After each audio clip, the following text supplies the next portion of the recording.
सदस्य के रूप में भेजने का काम करना है, लेकिन मुझे विश्वास है आप सांसद बना करके भेजोगे, लेकिन वहां से कुछ और बन करके आएंगे, ये विश्वास रखना। हमारे बहुत पुराने साथी जिन्हें 2017 में विधानसभा में चुन करके भेजने का काम किया, हमारे शैलेश सिंह सैलू जी, उपचुनाव में आप सबको फिर से विजयी बना करके भेजना है। ध्यान है ना, फिर से विजयी बना करके रिकॉर्ड वोटों से। कई बार थोड़ी चूक हो जाती है तो चुनाव के परिणाम बदल जाते हैं। ऐसा जुझारू, ऐसा विकास पुरुष जो आपका विधायक था, उसे विधानसभा 22 के चुनाव में बहुत थोड़े अंतर से हारना पड़ा था, लेकिन अब ये गलती नहीं होनी चाहिए और भारी अंतर से विजयी बना करके भेजने का काम आप सबको करना है। हमारे लोकसभा के प्रभारी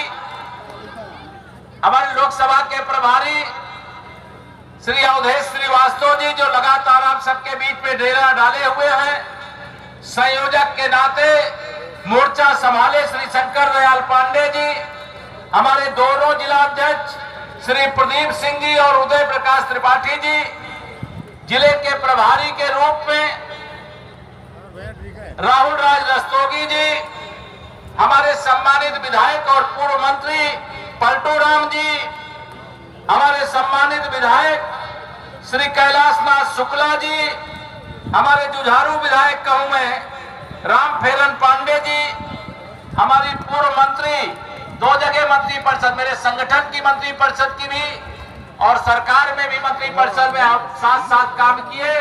अब सदर बहराइच की विधायक बहन अनुपमा जायसवाल जी, हमारे राष्ट्रीय महासचिव वैभव सिंह जी, पूर्व कैबिनेट मंत्री हनुमंत सिंह जी, हमारी विधान परिषद की आप भी विद्वान सदस्य डॉक्टर प्रज्ञा त्रिपाठी जी, हमारे प्रदेश के सम्मानित उपाध्यक्ष पूर्व सांसद और वर्तमान एमएलसी आदरणीय पदम सेन चौधरी जी, जिला पंचायत की सबसे कम आयु की जो बेटी आपके यहाँ से जिला पंचायत की अध्यक्ष बनी, ऐसी हमारी आरती तिवारी जी, आनंद सिंह अन्नू जी, हमारे शिवनायक वर्मा जी, नाम बहुत है भाई, अगर अनुमति दें तो मैं सारे सम्मानित मंच, सभी जनप्रतिनिधि, सभी पार्टी के पदाधिकारी और सामने भी इतनी बड़ी संख्या में बैठे हुए मेरे पिता समान सभी बड़े बुजुर्गों, मेरे नौजवान दोस्तों, मेरी माताओं और बहनों, पत्रकार मित्रों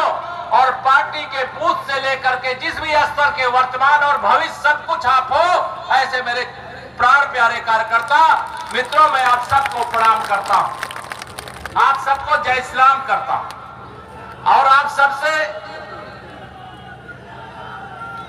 आदरणीय सांसद बनाने के लिए प्रत्याशी के रूप में साकेत मिश्रा जी और शैलेश सिंह सैलू जी, जो उपचुनाव के प्रत्याशी हैं, दोनों के समर्थन में आयोजित इस नामांकन सभा में आपसे ये कहने के लिए आया हूं, 2024 का यह लोकसभा चुनाव आप विश्वास रखना, 4 जून 4 बजे 400 पार, फिर एक बार प्रचंड बहुमत की मोदी सरकार। ये जो भ्रष्टाचारी गैंग है, गिरोह है, ये रोक पाएगा क्या मोदी जी को? दोनों हाथ उठा बताओ, रोक पाएगा क्या? ये सारे स्वप्न देख रहे मुंगेरी लाल के हसीन सब कि प्रधानमंत्री बनेंगे, सांसद बनेंगे। अरे सपा बसपा कांग्रेस वालों, तुम्हारा तो यूपी में खाता ही नहीं खुलने वाला है। यूपी की 80 सीटें जीत रहे हैं। बताइए श्रावस्ती लोकसभा को लेकर कोई शंका है क्या? दोनों हाथ उठाकर कोई शंका है क्या? साइकिल आपने 2014 में पंचर कर दिया था, 2017 में भ्रष्ट कर दिया था, 2019 में सपा बसपा के गठबंधन के बाद बहुत थोड़े वोटों से यह सीट जरूर हम लूट कर गए थे, लेकिन न अब सपा बसपा का गठबंधन है और न भाजपा का कोई कार्यकर्ता असावधान है, न भाजपा का समर्थक शांति से बैठा है। जितना कार्यकर्ता है, समर्थक है, दिन रात मेहनत कर रहे हो, नहीं कर रहे हो? 2024 का यह लोकसभा चुनाव देश को 5 साल नहीं 100 साल आगे ले जाएगा। 100 साल। ये समाजवादी पार्टी, कांग्रेस पार्टी ने यूपी के अंदर गठबंधन किया है। ये गठबंधन के जो प्रत्याशी हैं, खड़े तो सब 80 सीटों में है, लेकिन जमानत बचाने के लाले पड़ रहे हैं। लेकिन बलरामपुर की धरती से ये मैं आपको बता दूं, अमेठी में तो श्री राहुल गांधी जी 2019 में ही हार चुके हैं, रायबरेली 2024 में हारने जा रहे हैं। श्री अखिलेश यादव जी की पत्नी डिंपल यादव जी 2019 में कन्नौज लोकसभा हार चुकी हैं और 2024 में श्री अखिलेश यादव जी भी कन्नौज से हारने जा रहे हैं। भारतीय जनता पार्टी का कमल भारी अंतर से खिल रहा है।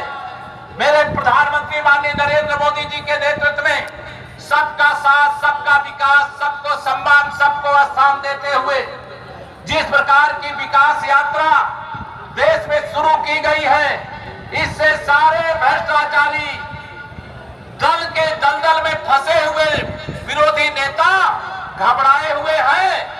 वो कह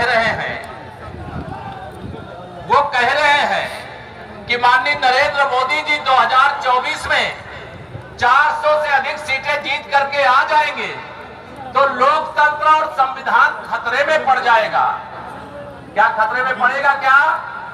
अरे 10 साल से, अरे नादानो, 10 साल से मोदी जी को देश की जनता ने बहुमत दिया है, आशीर्वाद दिया है, प्रचंड बहुमत की सरकार चला रहे हैं और माननीय नरेंद्र मोदी जी भी आज स्वतंत्र भारत के ऐसे प्रधानमंत्री हैं जो 2014 में सांसद बनने के बाद लोकतंत्र के मंदिर संसद भवन में प्रवेश करने से पहले देहरी पर माथा टेकने का काम किया था। देश की जनता के सामने उन्होंने कहा, मेरा धर्म ग्रंथ भारत रत्न बाबा साहब भीमराव अंबेडकर का बनाया हुआ संविधान है और तुम उनके ऊपर आरोप लगाते हो। कुर्सी के लिए देश का विभाजन करवा दिया, अलग पाकिस्तान बनवा दिया। अपने इच्छाओं की पूर्ति के लिए जम्मू कश्मीर में 370 का लगा दिया और एक हिस्सा पाकिस्तान के कब्जे में छोड़ दिया। और मेरे मोदी जी को अगर आप सबने आशीर्वाद नहीं दिया होता, भाजपा बहुमत में नहीं आई होती, तो क्या 370 हटती? क्या? दोनों हाथ उठा बताओ, हटती क्या? मोदी जी ने 370 हटाया है। मुझे कहा है, अभी आएंगे आगे चुनाव में, लेकिन मुझे कहा है कि जाकर के श्रावस्ती लोकसभा वालों को मेरा प्रणाम कह देना। मैं उनका प्रणाम आप सबको भेज रहा हूं। और उन्होंने ये भी कहा है, मैंने वादा किया था आप सबके आशीर्वाद से अगर बहुमत मिलेगा तो हमारे 3 वैचारिक मुद्दे हैं। जम्मू कश्मीर से 370 हटाना, अयोध्या में रामलला के जन्म स्थान पर भव्य मंदिर बनाना और सामान्य नागरिक संहिता लाना। 2 काम पूरे हो गए। 2 काम पूरे हो गए। जम्मू कश्मीर से 370 की दीवार ढह गई। अब आपको एक काम करना, बता दूं, जो प्रधानमंत्री जी ने कहा है, मोदी जी ने जो कहा है, बता दूं, दोनों हाथ उठा बताइए, मोदी जी ने जो कहा वो किया कि नहीं किया? अब मोदी जी ने जो आपसे कहा आप वो करोगे कि नहीं करोगे? दोनों हाथ, कुछ लोग उठा रहे हो, कुछ लोग नहीं उठा रहे, सब लोग हाथ उठा बताओ। मोदी जी ने कहा है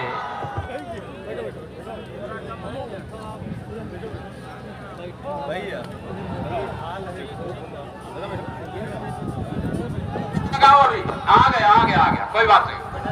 मोदी जी ने कहा है, सब लोग ध्यान से सुनिएगा, जो मोदी जी ने कहा मैं आपको बता रहा हूं। उन्होंने कहा है, शांत रहो जरा। उन्होंने कहा है कि 370 मैंने हटा दिया, हर बूथ पर 370 वोट, जितना पिछली बार मिला था उसमें 370 वोट आप बढ़ा दीजिए। बढ़ाओगे? बढ़ा पाओगे? दोनों हाथ उठा बताओ ना कि बढ़ा पाओगे। अगर आपने 370 हर बूथ पर वोट बढ़ा दिया तो मैं दावे के साथ कह सकता हूं कि विपक्ष का जो भी प्रत्याशी होगा उसकी जमानत जब्त हो जाएगी और मोदी जी ने जो कहा वो पूरा कर दिया। और आप जो कह रहे हैं वो पूरा करने के लिए आज से लेकर के 20 को मतदान है ना, यहाँ पे 25 को, 25 तारीख को मतदान है और आज तारीख कौन सी हो गई? 6। बचा कितना दिन? 20 दिन बचा है। अभी 20 दिन के लिए आप ही अपने बूथ के प्रधानमंत्री नरेंद्र मोदी जी हो, आप ही अपने बूथ के मुख्यमंत्री योगी आदित्यनाथ जी हो, आप ही अपने बूथ के केशव प्रसाद मौर्य हो, आप ही अपने बूथ के लोकसभा प्रत्याशी साकेत मिश्रा जी हो, आप ही कैसे विधानसभा के प्रत्याशी हमारे शैलेश सिंह सैलू जी हो, आप ही है जो मंच पर बैठे हुए तमाम सब वरिष्ठ नेता पदाधिकारी, वो आप ही हो। बूथ जीता तो चुनाव जीता, बूथ पर कमल खिला तो लोकसभा में कमल खिला, और लोकसभा में कमल खिला तभी तो 400 पार होंगे, तभी तो मेरे मोदी जी जो कहते हैं न खाऊंगा न खाने दूंगा, और जिसने भी खाया है पाई पाई वसूल करके देश की भलाई में लगा दूंगा। बताइए उसके लिए मोदी जी को 400 पार चाहिए कि नहीं चाहिए? सामान्य नागरिक संहिता लाने के लिए 400 पार चाहिए कि नहीं चाहिए? चाहिए। अरे पाकिस्तान के कब्जे वाले कश्मीर में भी तो तिरंगा फहराना है, उसके लिए भी तो 400 पार चाहिए। आप सबकी ताकत के बल पर इस देश के आतंकवादी हमलों का इतना करारा जवाब देश के हमारे वीर बापुरे सेना के जाबाजों ने दिया है कि अब कोई आतंकवादी हमला करने से पहले 1000 बार सोचता है।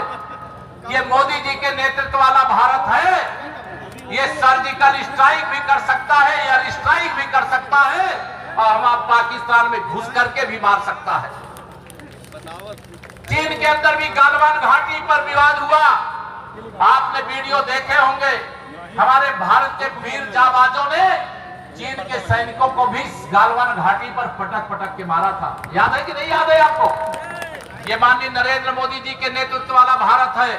हम किसी को छेड़ते नहीं, अगर हमारे देश को किसी ने छेड़ा तो उसे हम छोड़ते नहीं। ऐसे माननीय नरेंद्र मोदी जी के नेतृत्व में एक मजबूत भारत के लिए मजबूत प्रधानमंत्री चाहिए कि नहीं चाहिए? मोदी जी के टक्कर का कोई नेता देश में है क्या? दुनिया में नहीं है, देश में तो छोड़ दीजिए।